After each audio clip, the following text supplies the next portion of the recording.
partir dans cette contrée lointaine que j'ignore encore, là où il y a la paix sans peine, mais pas avec tout corps.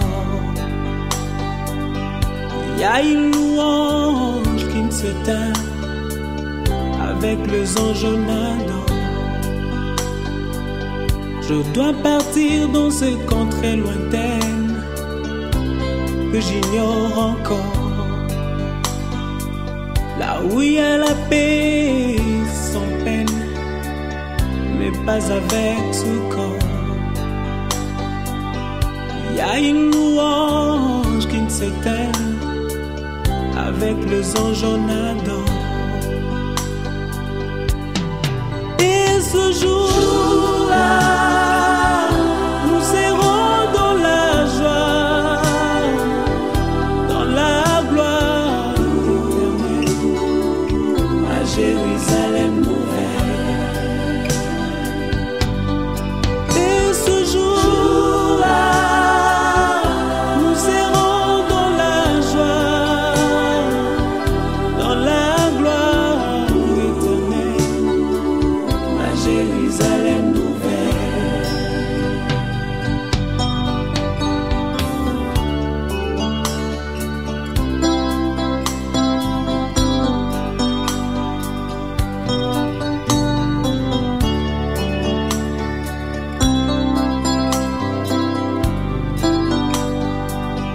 Je dois partir sans vous prévenir pour vous faire moins mal. Je dois partir pour ne plus revenir, ça vous fera très mal. Je dois partir, je dois partir et je pars. Je dois partir sans vous prévenir pour vous faire moins mal. Il a fait la messe pendant 4 jours et pendant ces 4 jours, il a répété cette phrase à maintes reprises. À un certain moment, je me suis dit, peut-être qu'on ne connaissait pas très bien notre maman. Nous, on était avec elle jour et nuit. Effectivement, elle est tout ce que tout le monde venait de dire. Mais, quitte à dire que c'est une étoile qui est née au ciel, ça c'était nouveau pour moi, probablement nouveau pour nous tous. Donc j'étais assise à côté de ma sœur Faïda. Elle a suivi les témoignages, elle a été aussi à certains cultes, à certaines messes qui ont été faites à la maison. Elle m'a dit, ma sœur, tu as eu une grâce. Effectivement, on a eu une grâce. Quand on vivait avec notre maman, on sentait que c'était une femme exceptionnelle. Ça, je peux vous le dire. Ça, on le sentait. D'ailleurs, je me rappelle, avec certaines de mes sœurs avec lesquelles on a eu l'habitude de se parler très souvent au téléphone, on se disait, ah, ton maman va bien. On se disait, notre maman, sincèrement, elle est bien. Notre maman n'était jamais conflictuelle. Pas du tout. Notre maman faisait semblant, je peux dire ça. Elle faisait semblant de se fâcher. Elle ne se fâchait jamais. Alors, très souvent, elle me disait à moi, tu as une colère très facile. Elle me disait, ma fille, en te regardant, en t'observant, tu es une très très bonne fille. Tu es une fille qui est pleine de bonté, pleine de gentillesse, Une fille qui rassemble les enfants au niveau de la famille, mais une seule chose qui va te faire risquer la vie éternelle, c'est de ta colère. Ça, elle me répétait chaque jour. Que je me fâche, que je ne me fâche pas, elle me répétait ça. Alors je disais à ceux avec lesquels j'étais, parce que je suis arrivée il y a 3 jours ici, j'ai dit le départ de ma mère, c'est le départ aussi de ma colère. Je vais essayer de vivre ma vie sans elle, une vie sans colère. Et ce monsieur-là, lorsqu'il disait une nouvelle étoile est aujourd'hui au ciel, il disait que, humainement parlant, c'était très difficile de s'expliquer. Très difficile de vous expliquer pourquoi je dis qu'une étoile est née mais c'est la façon de comment cette mère vivait, de comment elle était, de comment elle aimait Dieu. Ma mère a longtemps, mais longtemps, je pense que la moitié de sa vie, elle a vécu avec une douleur atroce au niveau de ses jambes. Mais à aucun moment, à un certain moment, je disais, Isabelle, je vais fermer la porte, que tu ne parles pas l'église. Qu'il fasse nuit, qu'il fasse chaud, qu'il fasse froid. Elle va pleurer toute la nuit, mais à 5 h du matin, elle va se lever pour aller à l'église. C'est une mère qui a laissé dans ses enfants l'esprit de se réveiller. Je veux dire que c'est l'esprit. L'esprit de se réveiller à 5 h du matin. Dans ma famille, je pense que c'est quelque chose qui nous caractérise. 5 h du matin, qu'on dorme à 1 h, à 2 h, à 5 h du matin, on doit se réveiller. On se réveille par la prière et puis on peut continuer la vie normalement. Isa. Albert, c'était Isa. Effectivement, moi j'ai ajouté Isa en disant Moïse d'amour. Mais ce que vous avez oublié Albert, on l'appelait Isaac. Quand on veut vraiment obtenir quelque chose d'elle, on disait Isaac. Et à un certain moment, je pense que ça énervait un peu notre papa. Il disait, oh, dégage tes enfants, ils ont tout. Ça l'énervait un peu. Et nous, ça nous faisait rire, évidemment. Isaac. Wambongo. Watofa. Wabisui. Zeba. Que nous as-tu fait, maman? Que nous as-tu fait? Le 29 août 2025, j'étais chez moi. Le matin. Toute la semaine, j'ai demandé à mes sœurs, j'étais très occupée. J'ai demandé à mes sœurs de suivre la santé de ma mère. Ils ont suivi. Le jeudi 28 août, j'ai demandé comment elle allait. On m'a dit, en réalité, on ne sait pas comment elle va. Parce que moi j'ai parlé, je pense, le 27 à mon papa. Je lui ai dit, papa, comment va Isa? Elle me dit, Isa ne va pas bien. Je lui ai dit, mais papa, amenez-la à l'hôpital. Il dit, elle suit déjà le traitement. J'ai appelé mes soeurs, j'ai dit, est-ce que vous allez appeler les parents? Ma soeur dit, nous avons parlé avec Isa. Isa va bien. Donc, c'est une femme qui a souffert longtemps, mais elle a gardé ça seule pour elle. Donc, 1 minute, elle était bien. 1 minute, elle n'était pas bien. Donc, ce 29 là, j'ai décidé de suivre ça. J'étais vraiment au téléphone toute la journée. Lorsqu'ils ont quitté la maison, j'étais au téléphone. Trop d'embouteillage. À un certain moment, j'ai appelé, elle ne me répondait plus. J'ai dit, mais qu'est-ce qui ne va pas? J'ai dû même menacer la personne. En la menaçant, elle était obligée un peu de me mentir. Elle me dit, non, effectivement, on vient d'arriver à l'hôpital, elle est sous oxygène. J'ai dit, pourquoi sous oxygène? Ah non, elle était fatiguée. Et puis, silence de mort.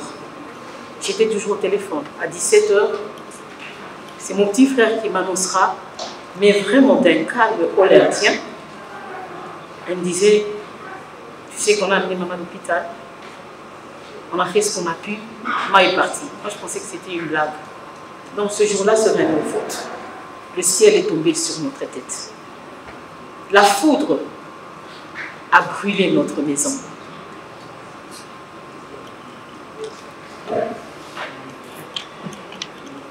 Isa s'est endormie paisiblement. Parce que si je vous explique la manière dont elle est décédée, c'était en cours de route. À un certain moment, elle a dit, ah, j'ai chaud. Est-ce que vous ne pouvez pas arrêter la voiture, que je prenne l'air? On lui dit, non, l'hôpital n'est pas très loin, on arrive. Elle leur dit, on ne va pas arriver. Elle a dit ça, on ne va pas arriver. Et lorsqu'elle dit ça, elle fixe les yeux dans le plafond de la voiture, les yeux n'ont plus bougé. Quelques minutes après, le garçon a essayé de fermer les yeux se sont ouverts, elle a essayé de bouger le bras, ça ne bougeait pas, elle a fait juste, elle est partie. Elle est partie paisiblement, comme elle a vécu. Notre maman, c'était une femme paisible. C'était une femme de paix.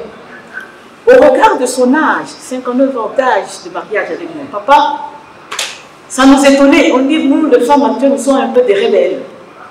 Ma mère est restée une femme soumise à son mari.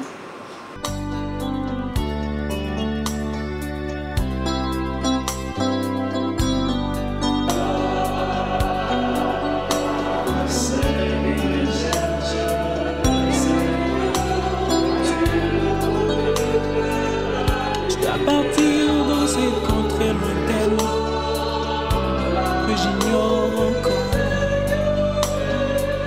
là où il y a la paix sans peine, mais pas avec son corps. Il y a une louange qui ne s'éteint avec les anges nadants. Je dois partir dans cette contrée lointaine que j'ignore encore, là où il y a la paix sans peine, mais pas avec son corps. Il y a une louange qui ne s'éteint avec les anges nadants. Et ce jour-là,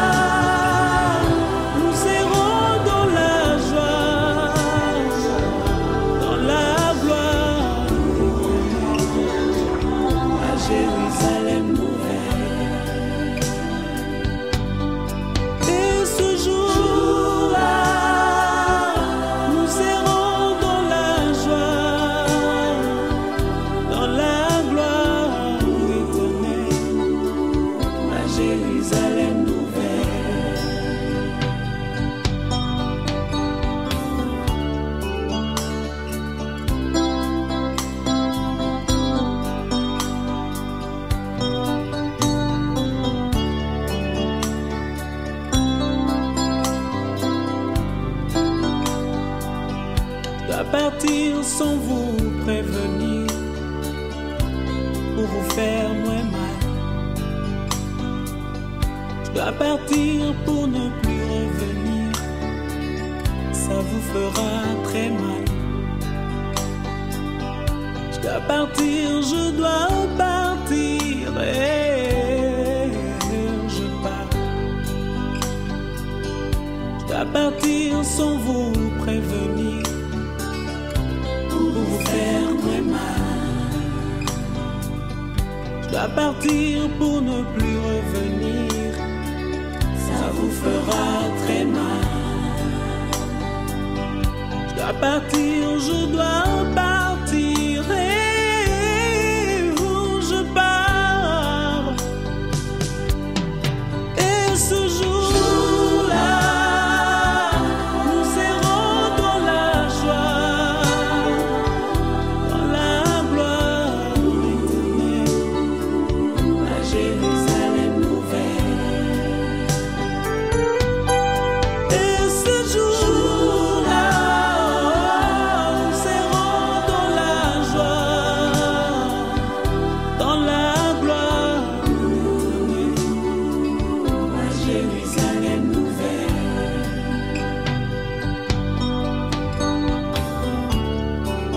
ce village, je ne suis que le passage. Il faudra bien un jour tourner de page et ce sera la fin de mon voyage. Et ce jour-là, nous serons dans la joie, dans la gloire éternelle, à Jérusalem nouvelle. Ce jour-là, nous serons dans la joie,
partir dans cette contrée lointaine que j'ignore encore.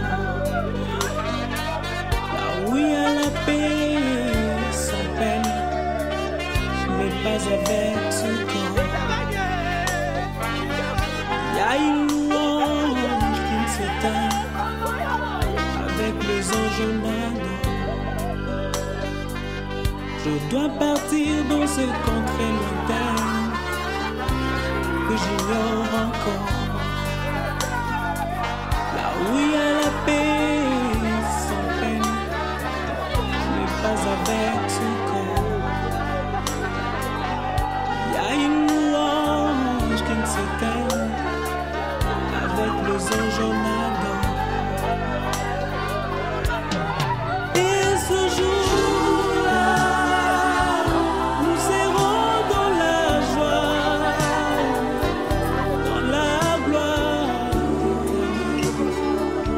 à Jérusalem nouvelle. Et ce jour-là, nous serons dans la joie, dans la gloire, à Jérusalem nouvelle.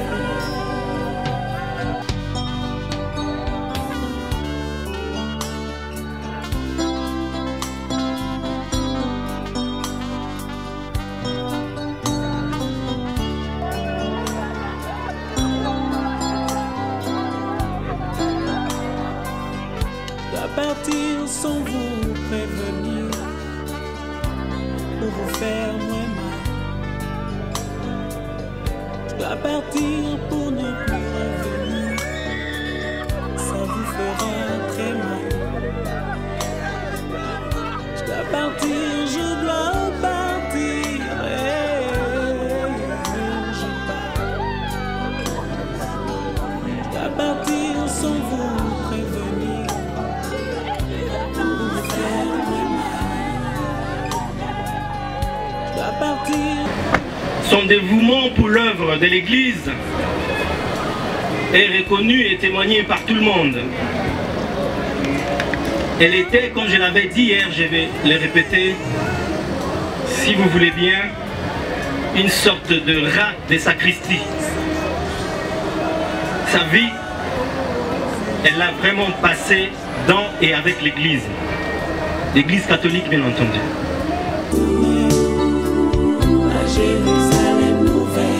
Que Dieu se souvienne de vous. Quant à maman Isa, elle est venue, elle a vécu, elle a vaincu. Et aujourd'hui et maintenant, elle vit. Et là, c'est pour l'éternité. Il faudra bien un jour tourner de page et ce sera la fin de mon voyage. Et ce jour-là, nous serons dans la joie, dans la gloire, à Jérusalem nouvelle. Et ce jour-là,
nyonso apesaki o mama na libota ndeko na libota o Kristo monene kati ya eklezia.